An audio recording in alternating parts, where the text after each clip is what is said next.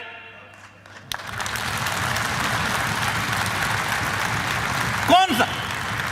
ہم لوگوں سے ٹویوٹا کمپنی کا وہ مالک زیادہ بہتر ہے کہ وہ بینک آج سے تقریباً 50 سال پہلے وہ گیا بینکنگ کے پاس اور انہوں نے کہا میرے پاس مجھے کوئی ضرورت ہے، مجھے پیسے دے دو۔ انہوں نے کہا 480 تمہارے مزدور ہیں، ان کو نکالنا پڑے گا۔ کہا ہم تو نہیں نکالتے، ہم تو بچوں کی طرح رکھتے ہیں۔ واپس آیا، اپنی اولاد کو جمع کیا اور کہا دیکھو آئندہ کوئی بینک سے قرضہ نہیں لے گا، 100% ہمارے ہیں، ان سے 2% شیئر اپنے رکھو، باقی 98% بیچ دو۔ اور اس کے بعد اس نے خودکشی کر لی۔ اس وقت دنیا کی بگیسٹ آٹو موبائل کمپنی 1 روپیہ بھی کسی بینک سے قرضہ نہیں لیتی اور وہ اپنا مال چلا رہی ہے۔